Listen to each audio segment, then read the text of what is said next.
Барлықтарыңызға қайырлы күн. Мен бүгін сіздерге автосақтандыру туралы айтқым келеді. Барлықтарыңыз білесіздер, сақтандыру екіге бөлінеді. Ол ерікті, яғни өмірді сақтандыру, жылжымайтын мүлікті сақтандыру, бизнесті сақтандыру, денсаулықты сақтандыру деген сияқты, және міндетті сақтандыру. Оған автокөлікті сақтандыру міндетті болып есептелінеді. Яғни сізде автокөлік болса, сіз оны міндетті түрде сақтандыруыңыз қажет. Егер оны сақтандырмаған жағдайда сізге 5 МРП көлемінде, яғни 2023 жылы 17 мың теңге шамасында айыппұл салуыңыз әбден мүмкін.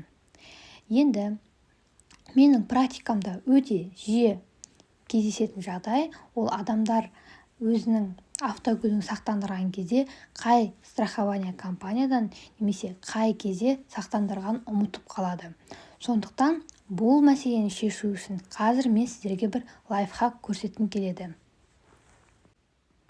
Ол үшін сіздер өздеріңізге міне Халық банк приложениясын, яғни қосымшасын орнатып алыңыздар. Оны ашасыздар. Міндетті түрде өз аттыңызда болуы қажет. Енді мына жерде главный менюдің ішінде сіздер госуслуги деген таңдайсыздар. Енді мына жерде мои документы дегенді ашасыздар. Енді сәл астына қарай түсірсеңіз, другие документы деген ішінде сіздің атыңызда қандай страховой полис бар, сол шығып тұрады. Мысалы, менің атымда 2 страховой полис бар екен. Мысалы, біріншісін ассам, бірінші көлікті менде страховая компания, яғни сақтандыру компаниясы Евразия болып табылады. Ал екінші полисті ашсам, мына жерде менде страховой полис Интертичтікі болып табылады. Яғни менің жасаған барлық сақтандыруларым осы жерде шығып тұрады. Яғни сіздер қай компаниядан сақтандыру жасасаңыз да, ол сізде мына жерде, яғни Халық банк приложениясында шығып тұрады. Менің ойымша бұл өте ыңғайлы.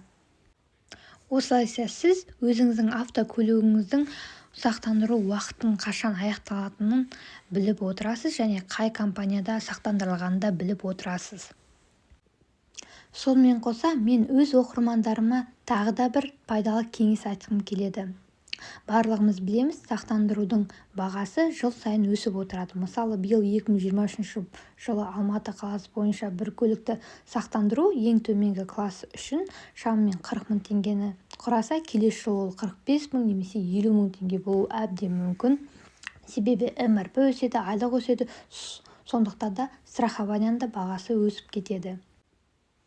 Егер сіздің страховой полисіңіздің мерзімі келесі жылдың басында немесе келесі жылдың ортасына қарай бітетін болса, онда сіз осы 2023 жылдың соңына дейін өзіңіздің автокөлігіңізді сақтандырып алуыңызға болады.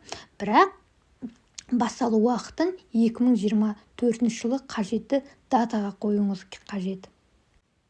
Сонда сіз осы жылғы бағамен келесі жылғы сақтандыруды сатып аласыз, тиімді және үнемді бағамен. Егер сізде осы және басқа да сақтандыру туралы ақпарат қажет болса, менің Instagram парақшама жазуларыңызға болады. Страхование, яғни сақтандырудың кез келген түрі туралы сізге ақпарат бере аламын.